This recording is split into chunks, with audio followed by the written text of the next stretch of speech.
Good afternoon, everyone. Thanks for joining us so far into the Christmas holidays. We've got Christmas just next week, but there's still good maths to do. So in our last seminar in our Australian Geometric PD seminar series for the year, we're going to have Peter Price giving his second talk, which is a continuation of his first talk. He'll be talking about formulas and vanishing theorems in geometry and physics. Thanks very much, Peter. Right. So just reminding what we ended up with last time. After the overview, we had this formula for Laplacian on forms or spinors.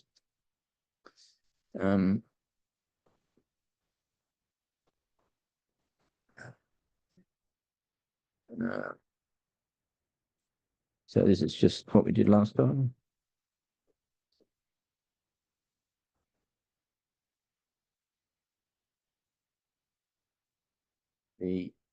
Usually the EIs are an orthonormal local frame field.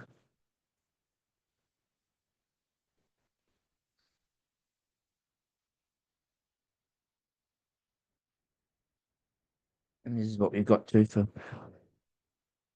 the Bochner-Weizenbach formula, which is this one, Laplacian equals grad star grad plus script r. So let's just see what that means for section valued P forms. We've just done it for forms and spinors, but for what about section valued forms? So phi lives in P forms on M, but with values in some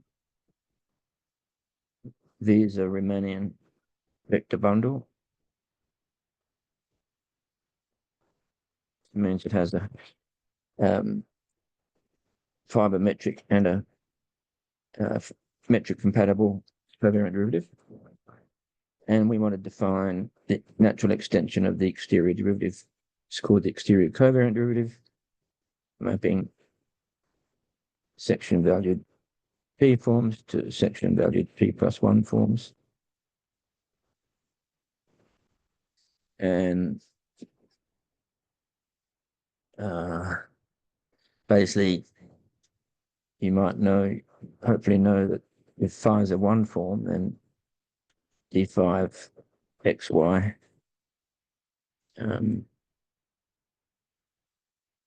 is equal to x phi y minus y phi x minus 5xy,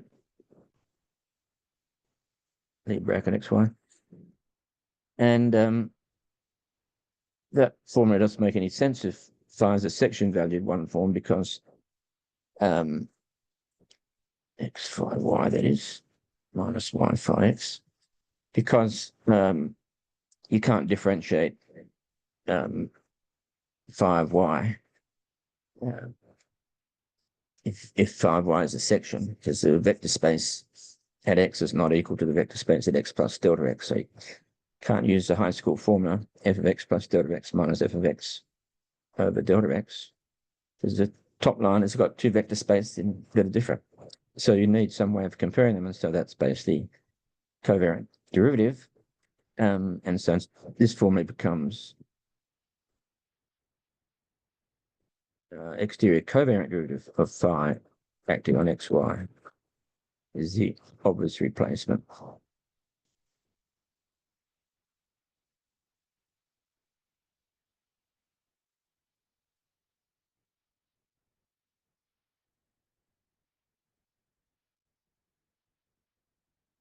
Okay. And similarly, I can define the LT adjoint the same as same way I did the L2 adjoint for ordinary forms. Star is the Hodge dual. Let's see. Delta, with or without the superscript grad, is L2 adjoint of D grad. We have on forms, the Dirac operator, which squared, which is d grad plus delta grad squared, is d delta squared, which is omega wedge, and omega is the curvature of the V bundle, plus the d delta plus delta d term, which is a Laplacian, plus the delta grad term, which is omega interior product. So Laplacian here then is the projection onto the order preserving part of the square of the Dirac operator.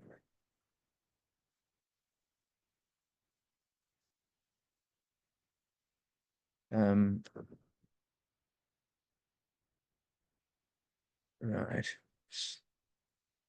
It's Laplacian grad. So Bock device and Bock calculation, because the Laplacian grad is grad star grad plus script r. Script r is exactly what it was before.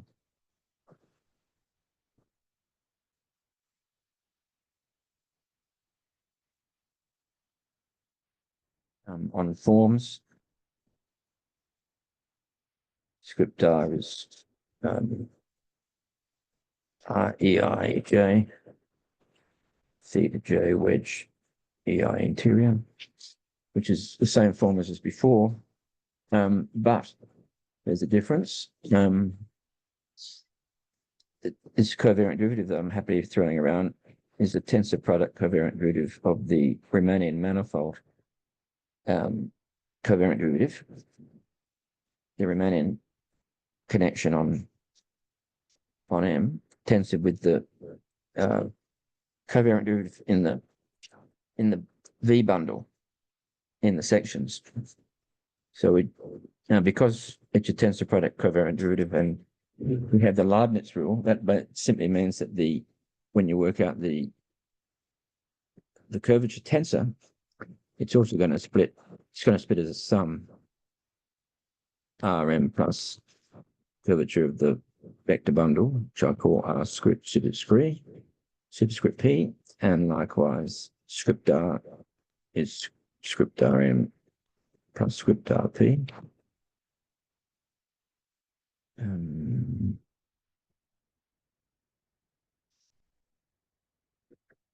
Right. Okay, and the same happens for section valued spinors.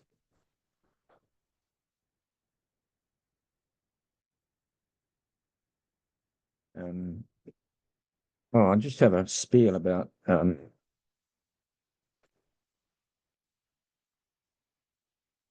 physical significance, a bit of physics statement.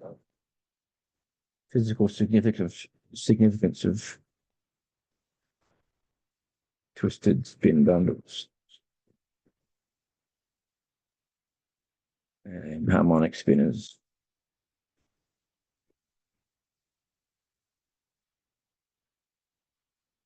And Yang-Mills fields, right?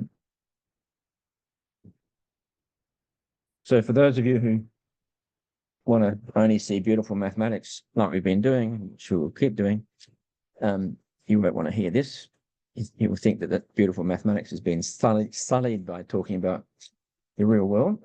But may be someone there that there's not many of you, so there may be someone there who thinks that doing pure math for its beauty alone shouldn't be tolerated, and you must have use for things. Well, you'll also like this because it's very applicable. So let me read it out, what I've written.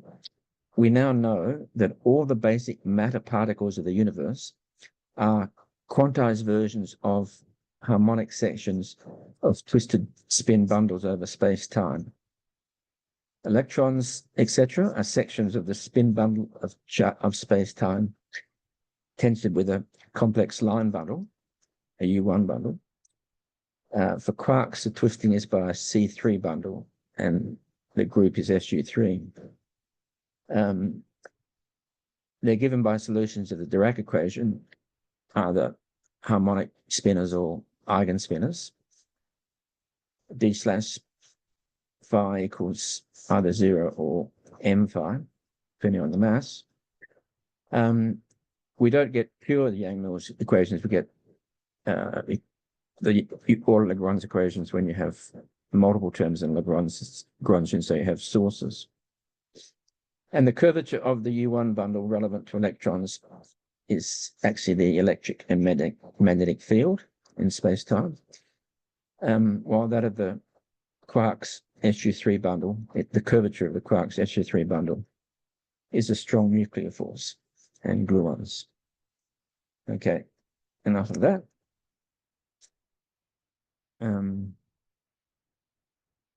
Let's do a little bit on harmonic maps from this language. Phi is a smooth map between Riemannian manifolds. The derivative at a point x maps Tx of m to T5x of the other manifold. And so that's a section valued one form. Takes vectors on M and gives you back vectors tangent to N manifold. So it's one of those section valued one forms, and the covariant exterior derivative of the d phi map is actually 0 because it's equal to the pullback of the torsion when you work it out. I mean, the torsion is torsion on N is d grad of the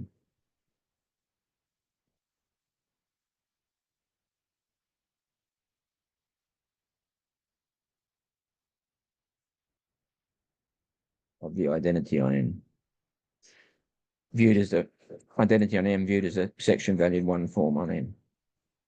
Anyway, so we already have one of the two equations we want to make a d phi harmonic.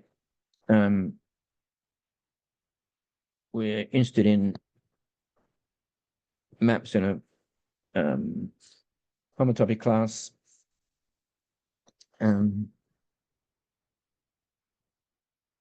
Class of homotopy class of maps from M to M would define the action or energy of phi, as you know from our work on harmonic maps, is the L2 norm of the derivative of phi.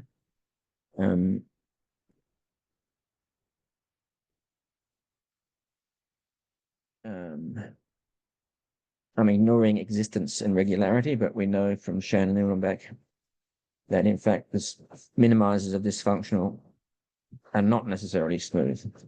Schoen and Uhlenbeck proved that there was a singular set of maximum Hausdorff dimension n-3. But we'll ignore that bit and compute the first variation formula or the order Lagrange equation. The stationary points of this action functional. So to do that, you need to define a smooth one parameter variation of phi. There's a bit of feedback there, isn't there? Is that not a problem for anyone, I hope? I don't find it to be a problem. Okay. Now there's sort of technology to do this, which I find the way it was done explained in Giger and Eben was pretty good. They basically consider minus epsilon cross M and put the product metric and a covariant derivative on that. Take a orthonormal basis at some point of M, EI, and extend by push forward in the t direction, and this will make that grad x of the phi of EI be equal to grad EI of x. So I've got that right. Since the bracket of x and EI is equal to 0, and here x is either d by dt, or by abusive notation it might be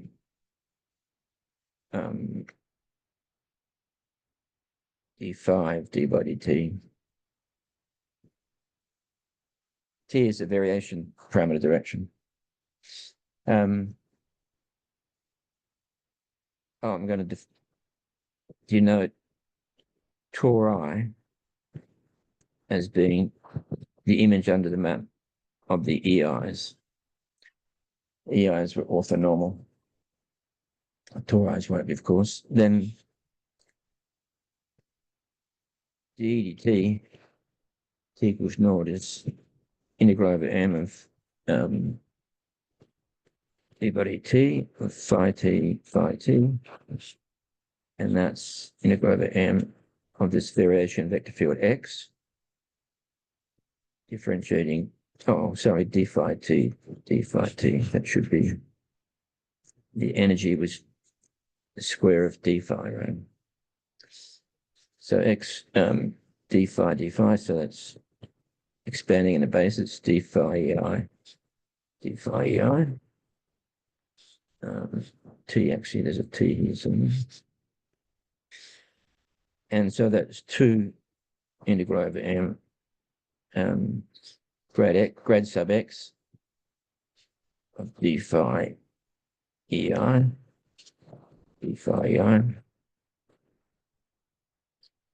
and now I can swap the derivative with respect to x and derivative with respect to ei, so it's actually now grad ei of x in a product that tori's, and that's 2 grad x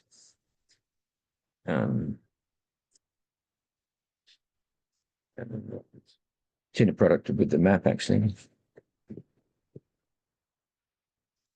And now we can use the L2 property. We get this L2 in a product. Grad star is the same as delta grad for section valued 1 forms.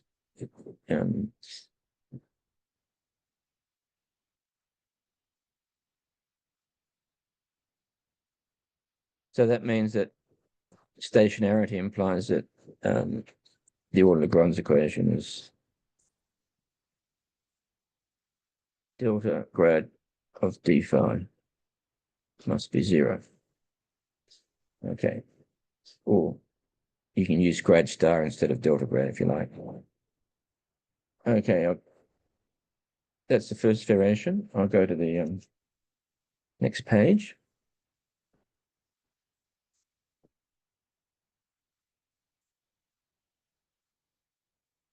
So we're given d grad of d phi equals 0, and the order Lagrange is delta grad d phi equals 0. And so this we have, this is if and only if Laplacian of, covariant Laplacian of derivative of the map is 0. So we say the derivative of the map, or the map itself, is harmonic. It satisfies the order Lagrange equation. In general,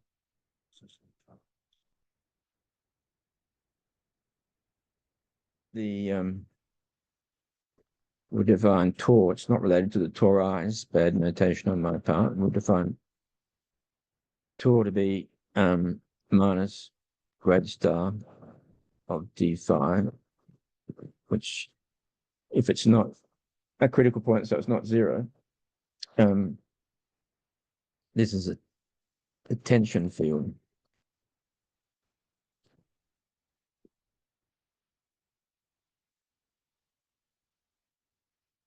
Define of the map. So you might want to, in things I'm not going to talk about, talking about geometric flows, you might want to take the steepest descent direction towards the minimum of the energy by flowing down in the tau direction, in the tension for flow by tension field. So the tension field, if you look at it, is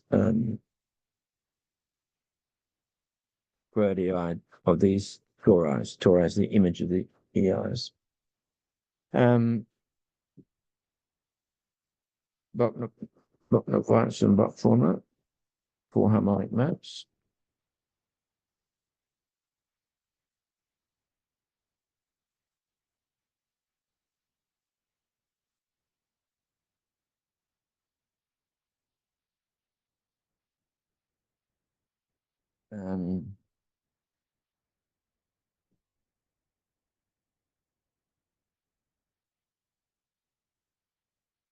So it's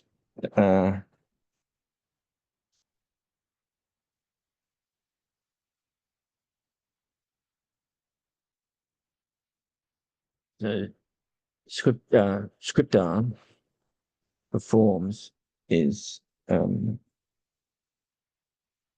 curvature tensor EI J theta J wedge EI interior, and R is RM plus the curvature of the bundle. The bundle is a pullback of the tangent space of N, remember?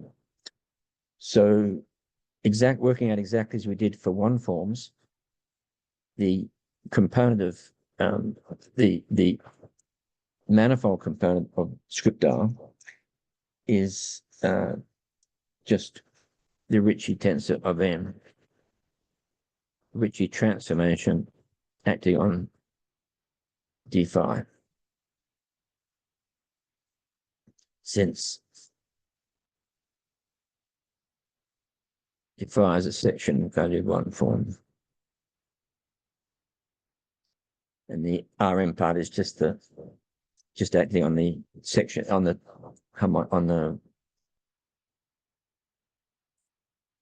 form part.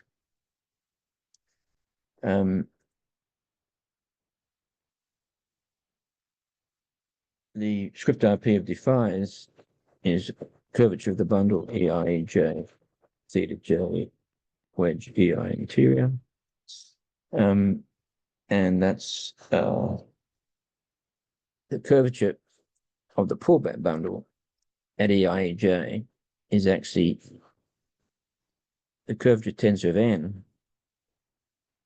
acting on the image of EI, tor I, tor J, and then hitting phi of d phi of EI, which is exactly what we call tor I.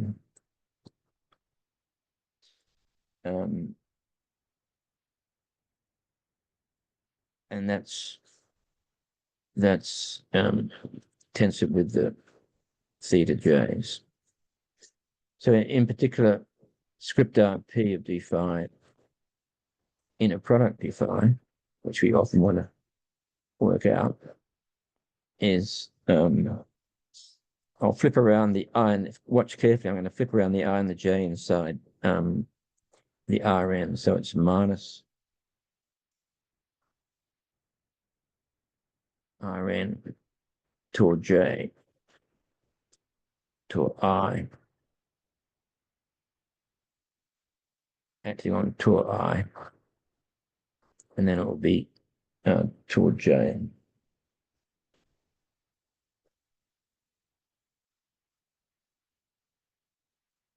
And that's a sum of sectional curvature terms, because each of those terms is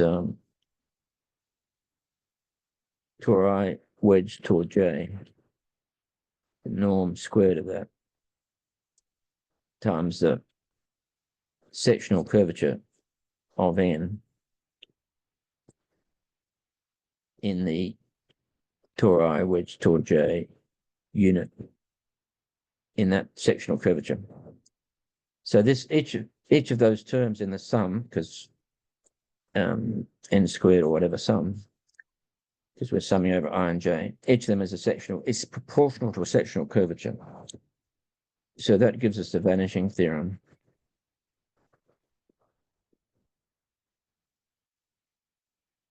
If the Ricci tensor on M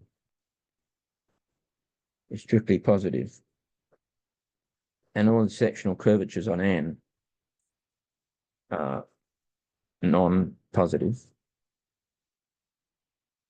then if phi is harmonic, d phi must be identically zero. Okay.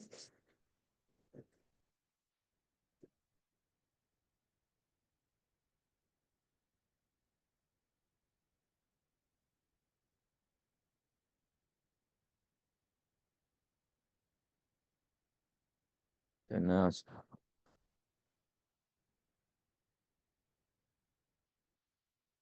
second variation for harmonic maps. Half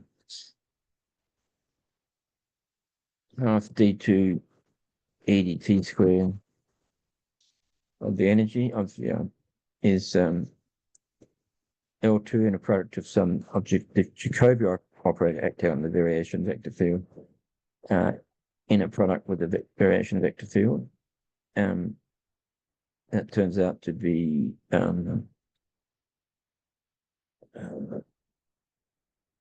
delta grad d. That's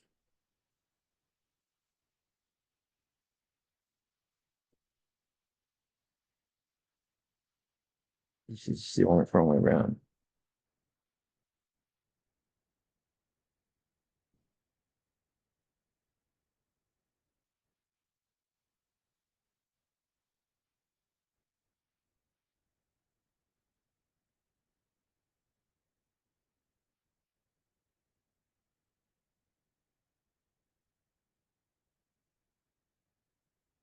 So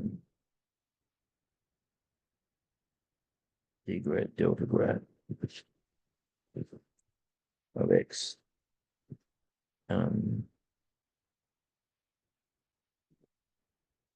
minus Rn of x tori, and then inner product everything with x. X a variation vector field. We're computing the curvature with respect to functional derivative curvature. So yeah, that first term is L2 norm of grad x squared, which is, as I said, delta grad x is the same thing.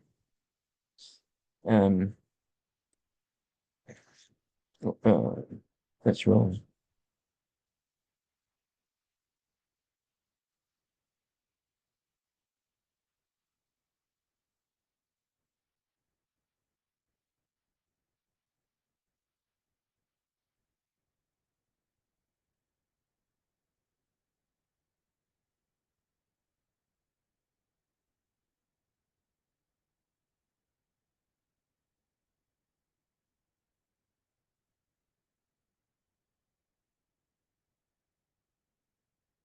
Yeah, made yet another mistake. This should have been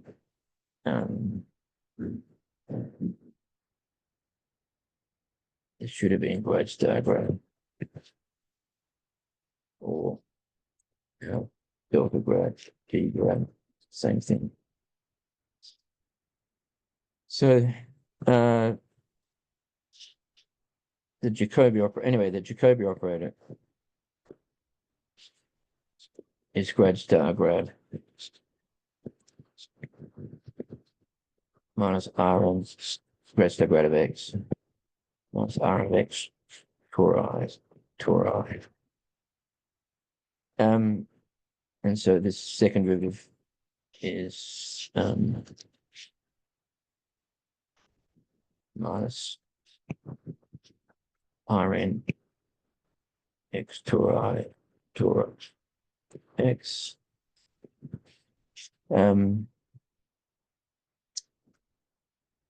So we have another vanishing theorem.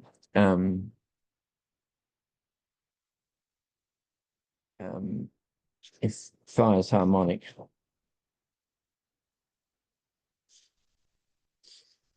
from M into N, and the sectional curvatures of N are actually strictly positive this time instead of non-positive, then if there exists a variation vector field X such that it's parallel, so that first term vanishes and the second term is negative, then phi is not stable.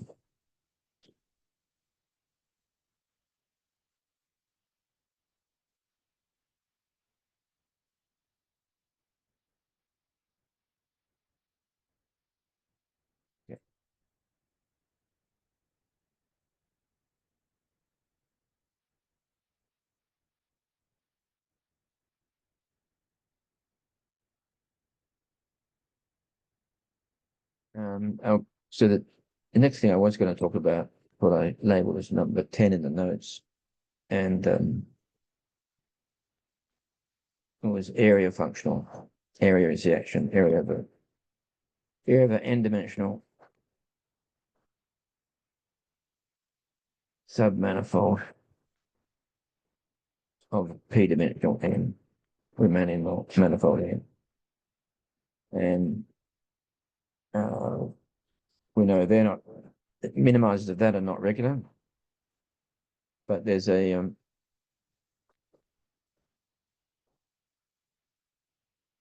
did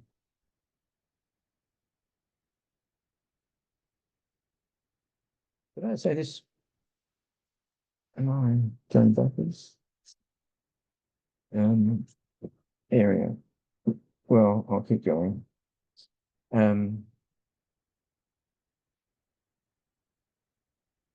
So there's generalized existence, which should every class in the singular homology Hn of manifold capital N Z is representable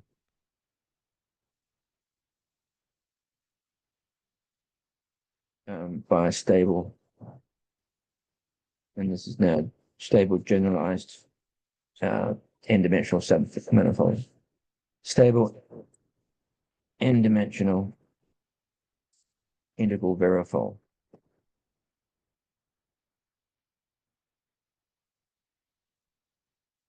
And those things are generalizations of minimal submanifolds that are complete in some metric, so you can expect to have existence in them. Anyway, we have that theorem, that result, but there's only partial regularity, the same as with minimizing harmonic maps. And that's partial regularity is Fred Armgren's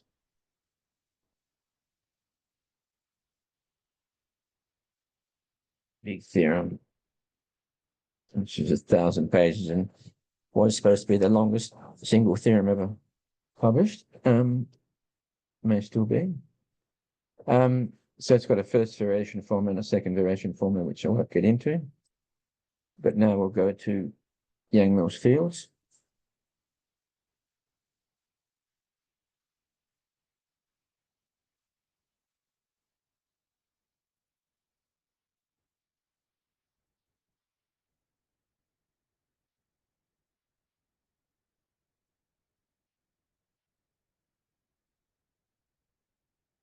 So the action of a connection on a principal bundle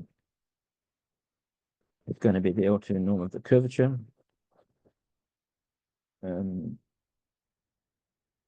Space curvature is actually a two form on the base space M with values in the vector bundle at P. Add P is associated to the principal bundle P by tensoring in and twisting the Lie algebra of the group and tensoring it with the adjoint action. So it's note that the section valued P forms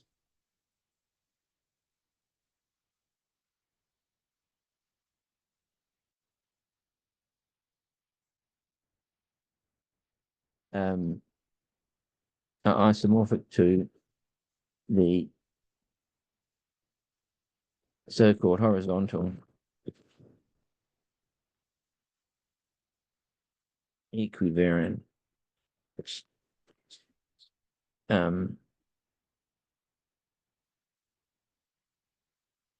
section valued P forms on the principal P, the principal bundle P, capital P, with values in the fixed vector space Lie algebra. So to do computations at Ala, Kobayashi, and Nomatsu, I regularly go from something living in on the manifold, but with values as sections in this 1-1 manner to, if I'm going up in the bundle, I'll put a tilde underneath the omega, or if I'm coming down in the bundle, I might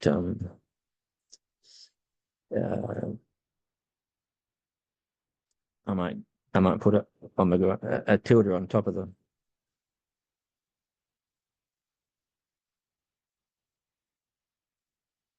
Yeah, this way I put if I'm going up from the base space to the bundle, then I put a tilde underneath the omega. But if I'm coming down from the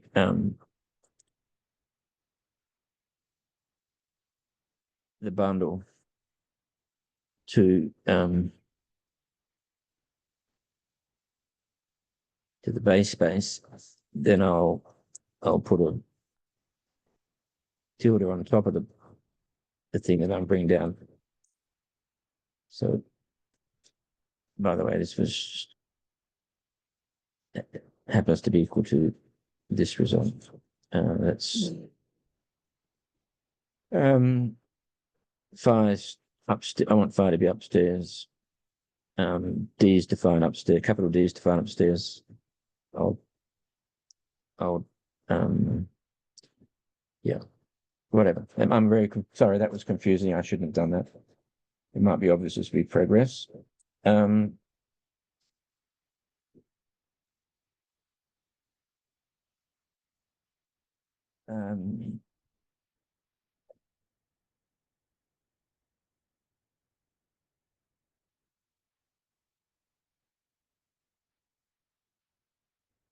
So first variation of ordered Lagrange equations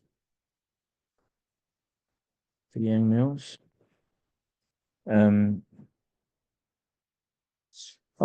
Firstly, the space of connections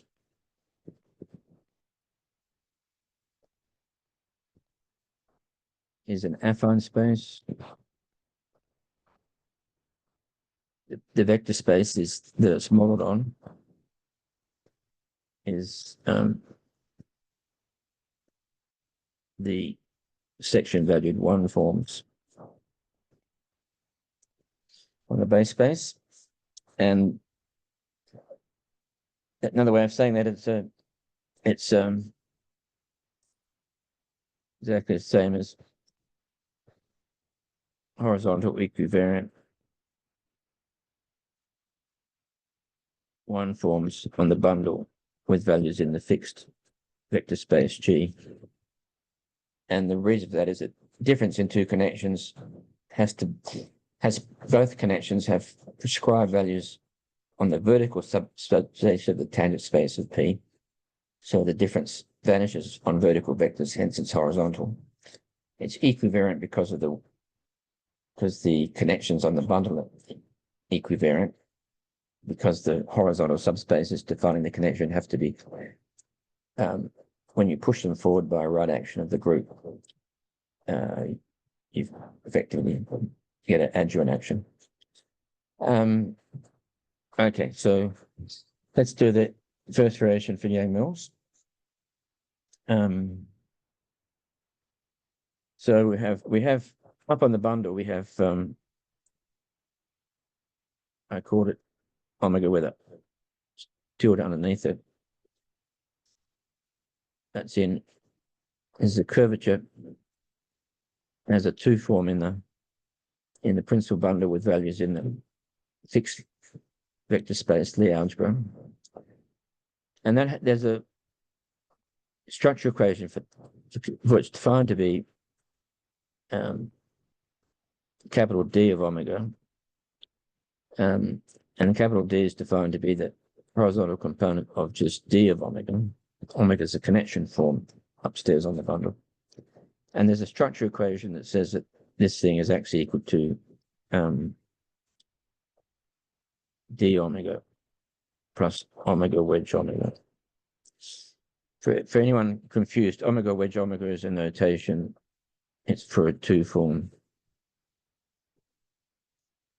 Its values on two tangent vectors upstairs is defined to be omega of x, which lies in the Lie algebra, Lie bracket omega y. So both those things in the Lie algebra. So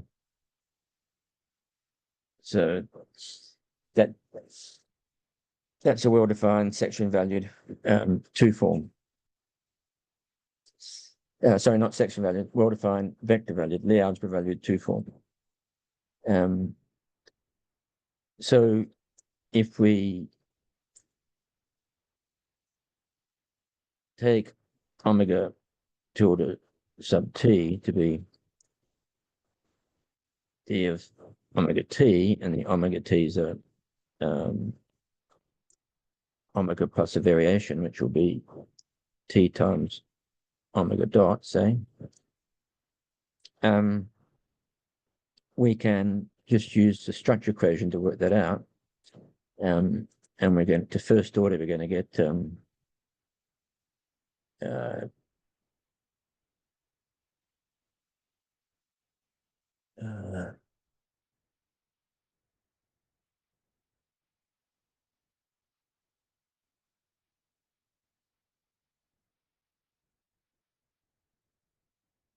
actually I'll do the omega dt. And it's going to be d by dt of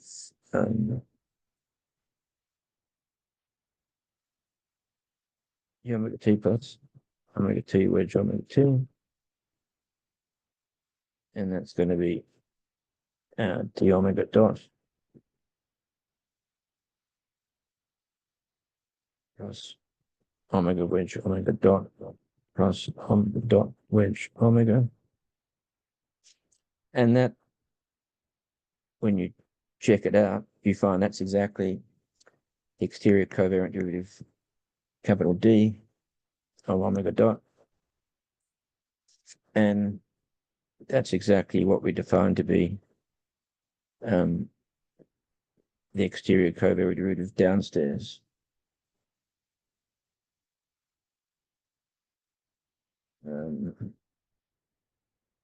So that thing is all downstairs. So put a tilde underneath it, it's now upstairs. So on the bundle, I think, so are there tildes anywhere on the left?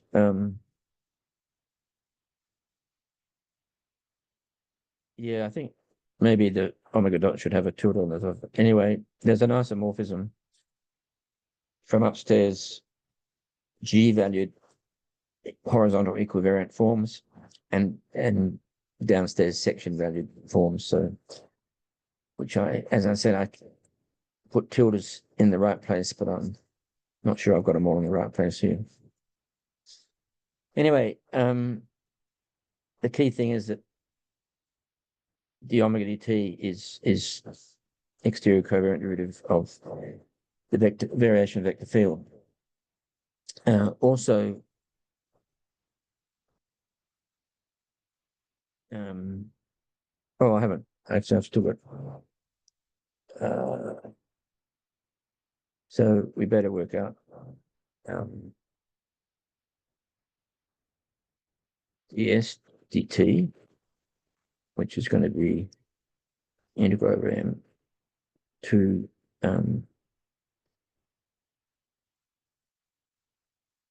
omega, inner product d grad omega dot. I've got different notation here.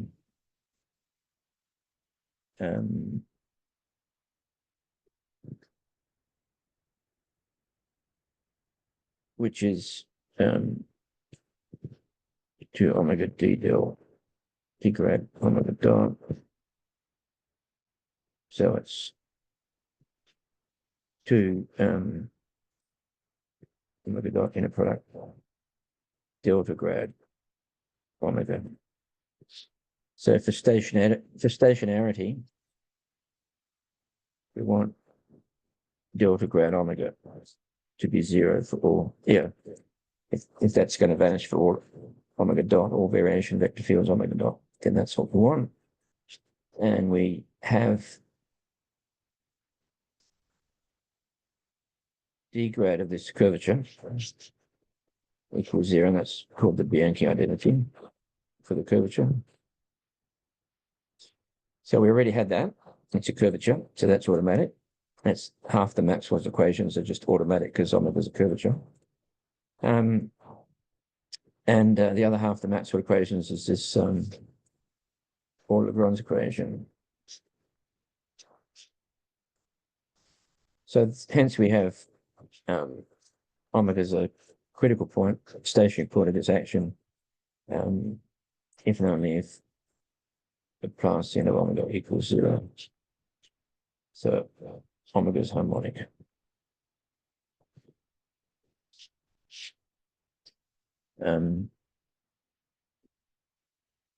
Okay.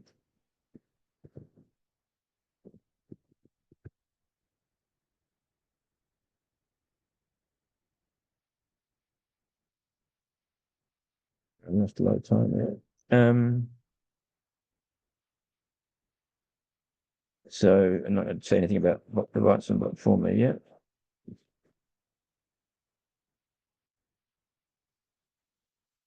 Second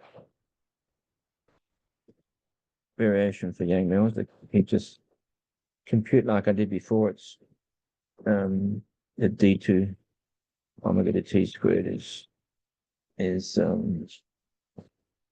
d omega double dot plus omega h omega double dot plus omega double dot with omega plus 2 omega dot with omega dot.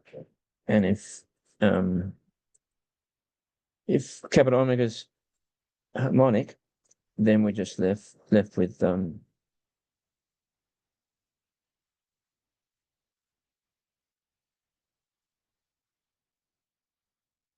we just get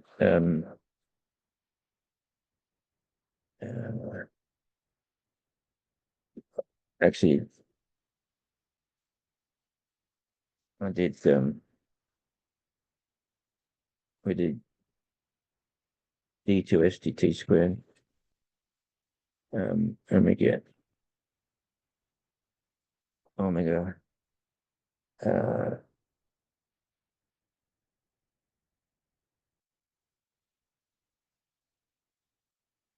e del omega double dot plus d grad omega dot, d grad omega dot.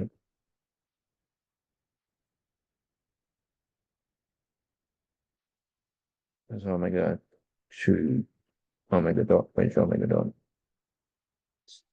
And if omega's harmonic, we get that this is the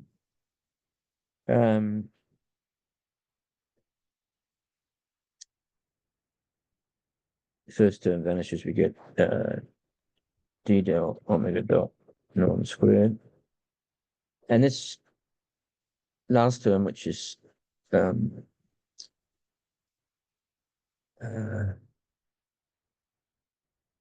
second variation, so we get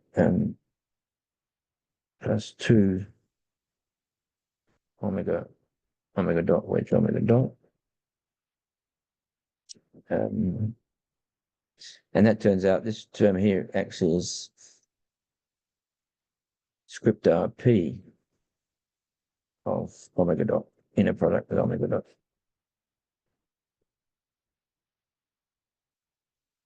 So there's a bit of a calculation there to get that.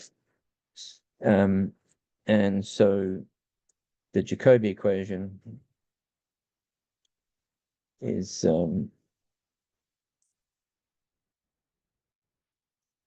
Jacobi equation of omega dot is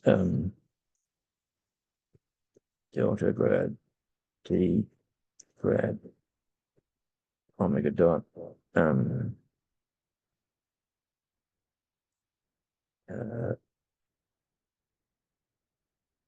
plus 2 RP omega dot.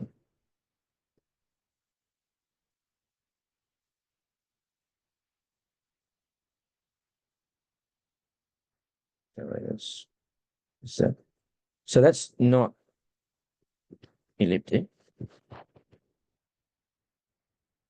It has infinite dimensional null space,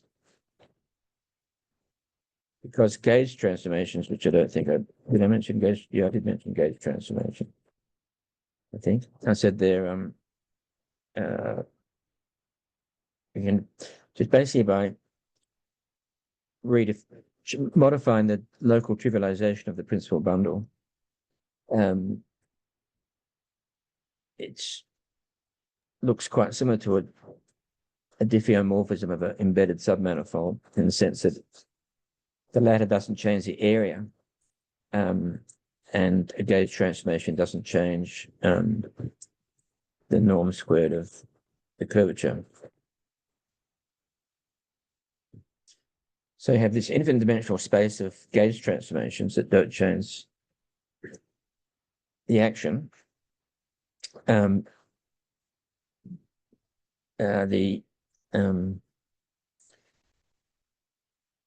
image in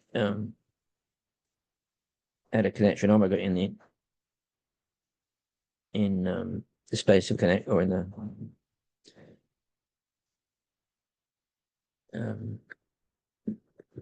the derivatives of connections, which is tangential to the gauge action,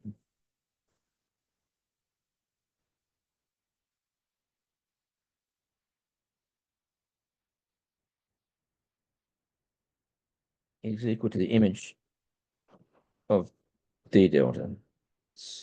And so you can take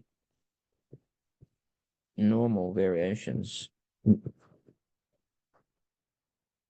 in this gauge space, change of connection space, which is orthogonal to the gauge action.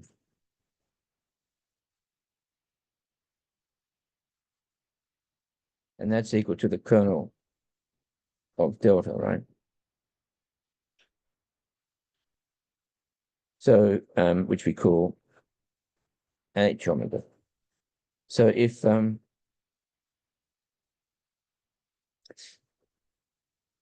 this in physics is called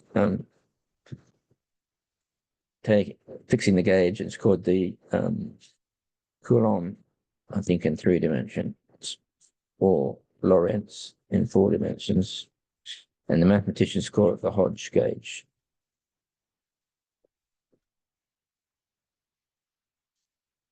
But it's closely analogous, or almost exactly the same thing as in minimal surface theory, restricting to normal variation vector fields.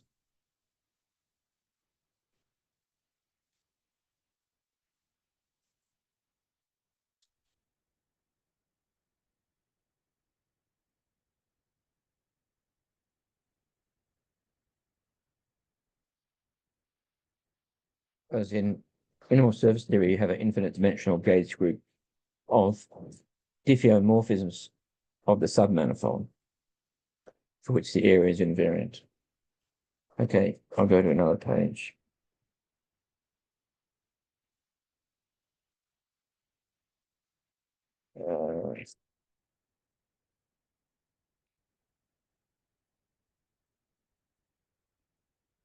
So I do Simon's theorem, which is for n greater than 4, there does not exist a stable Yang-Mills field on the n sphere. And we do Zin's theorem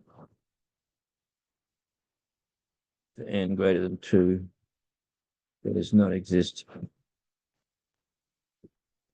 a stable harmonic map Sn to n. And the proof is for all vector fields,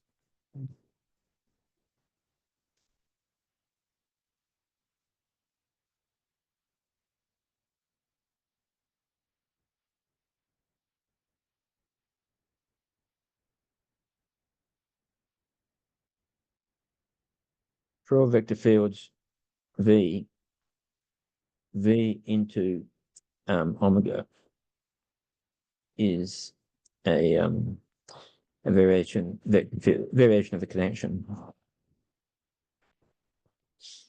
and V into d phi is a variation vector field for the harmonic map case. So we'll choose V to be a vector field on the sphere, to be the projection on the sphere of some constant vector.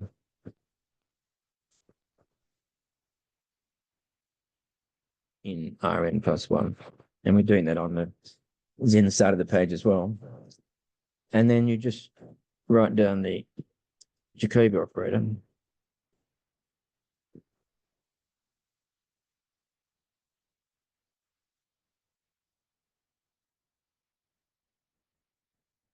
And it's Laplacian, covariant Laplacian V into omega plus script P of V into omega for Yang-Mills. And for harmonic maps, it's grad star grad of V into d phi and minus Rn V into d phi,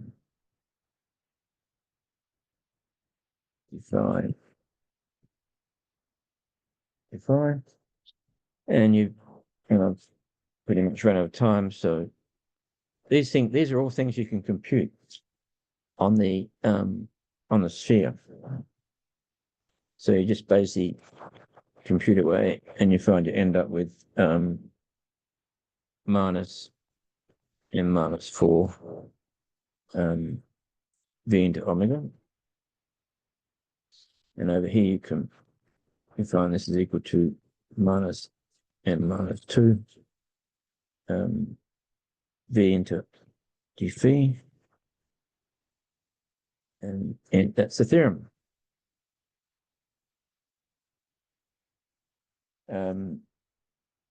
So now we'll do the last bit, last 5 or 6 minutes. So can we do anything about YAMLs on S4?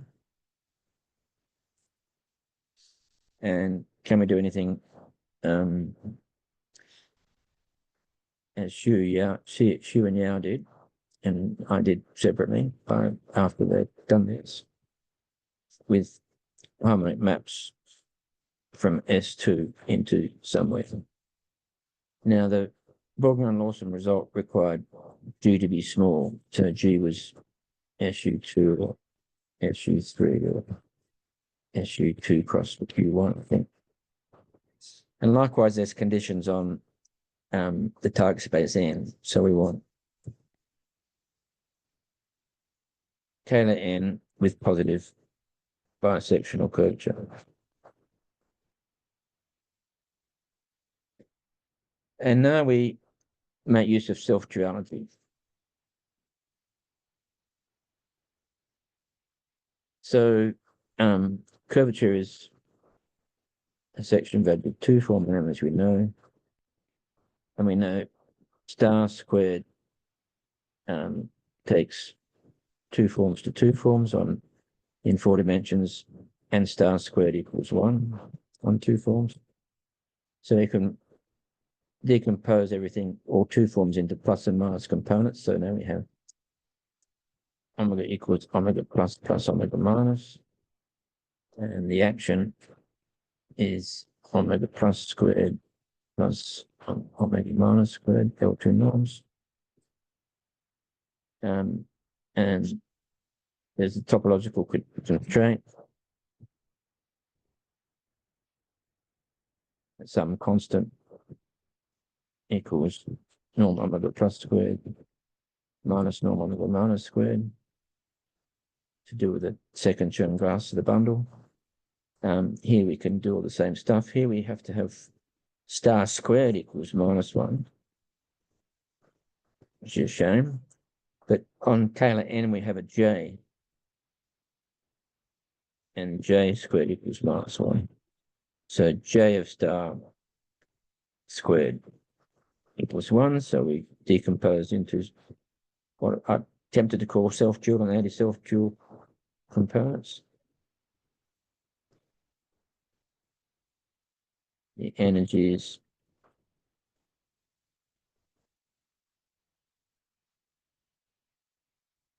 there's a topological constraint that some constant is equal to d phi plus norm squared minus d phi minus norm squared, which is to do with the pullback of the Kähler class.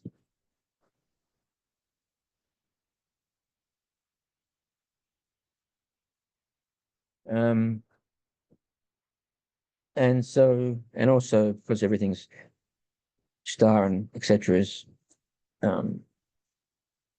is covariant constant. So we have Laplacian omega equals 0 implies Laplace. Oops, that was defined. This is Laplacian omega equals 0 implies Laplacian omega plus equals Laplacian omega minus equals 0.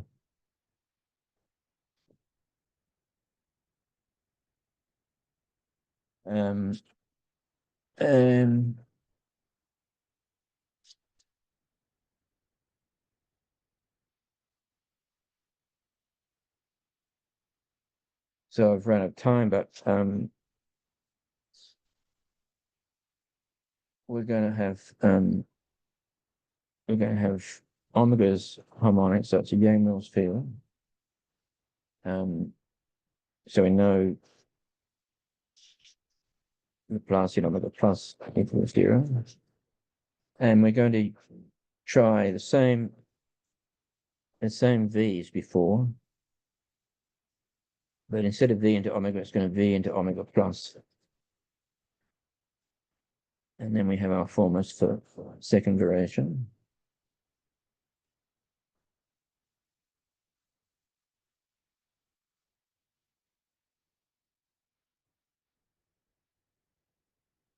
Likewise we will try d phi plus of the same vector v into d phi plus. And we'll look at the Jacobi operator, second variation operator for that. And whatever it is, it's grad star grad, that's d phi plus of v, grad star grad of d phi plus of v, whatever I got there. And I've got it written as v into d phi plus minus Rn v into d phi plus tau I tau I tau I. And then you basically start computing and say stability implies that the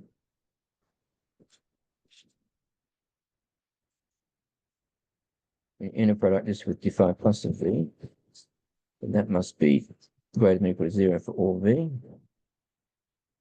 Likewise,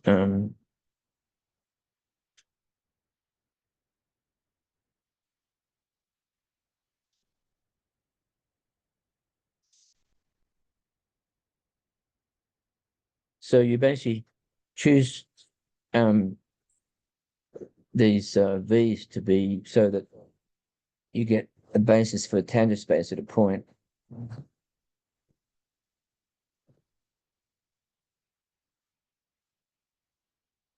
Do that on both sides because that's what I did on, but I was just copying the Bourguignon-Lawson proof to end up getting Shane, Xu back again. And with quite a bit of work for for both the Yang-Mills case and the harmonic map case, there is some subtleties, which is to do with the group. The group has to be small so that the script RP is a commutator of terms in the Lie algebra, and so you want the Lie group to be small so that things vanishing implies that some term is actually abelian, and then concluding stuff since the group's small, you can conclude that omega is 0, omega plus is 0 if you get stability. So the conclusion is stable implies self-dual. And the same over here. Some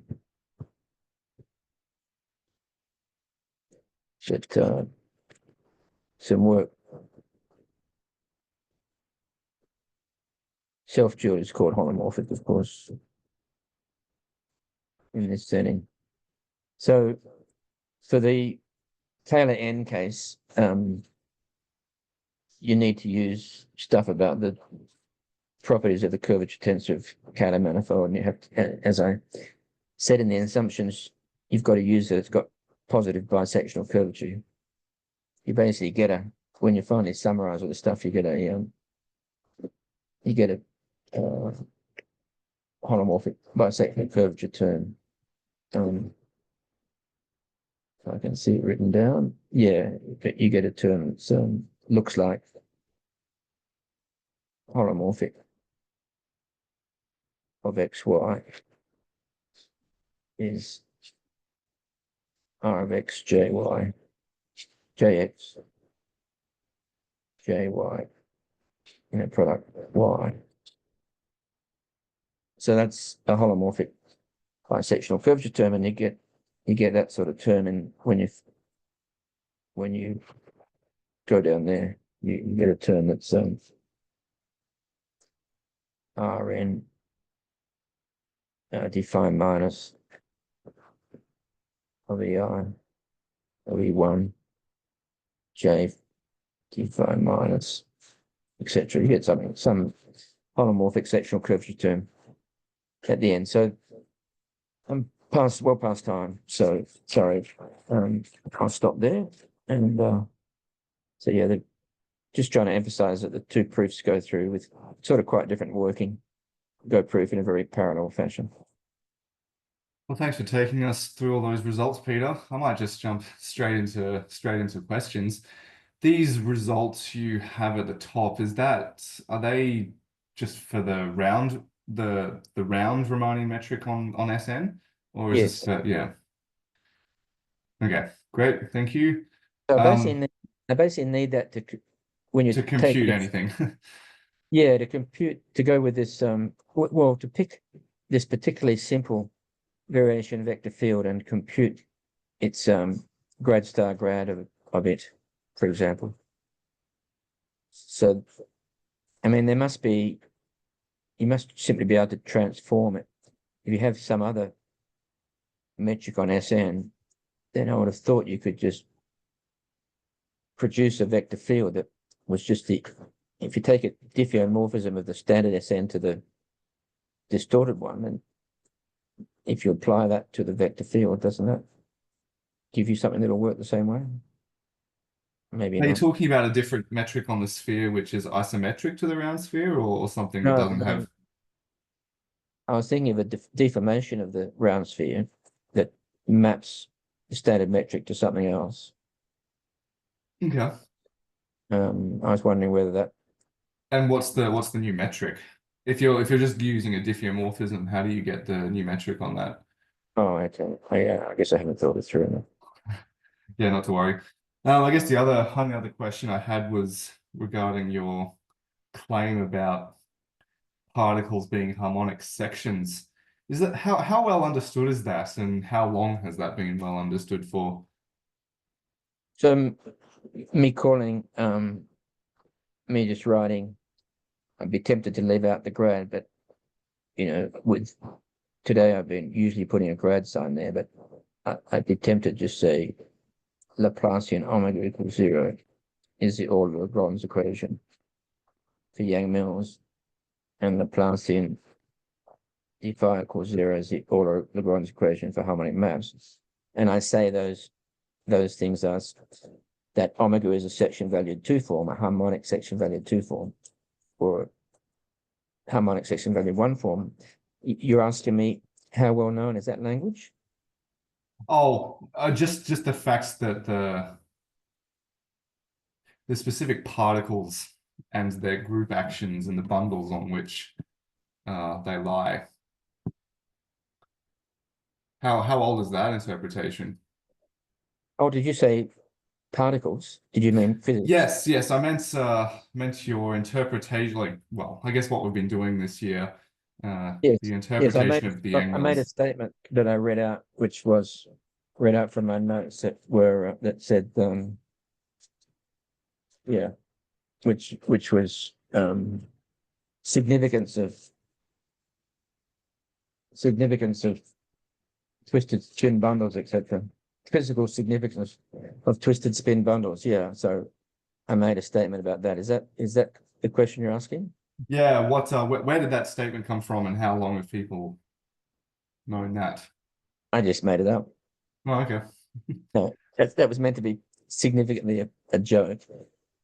Um, but I believe it's true, and I think the people who understand um, the basic physics and the differential geometry know it.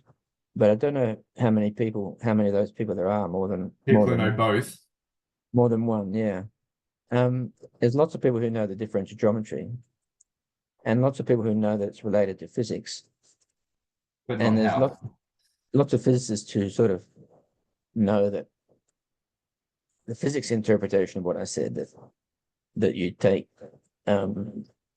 spinors with values in an SU3 bundle, and if they satisfy, and the classical equation is Dirac's equation, which they write down. They don't write it in my brief language. They write it with gamma matrices and things, which are, I have the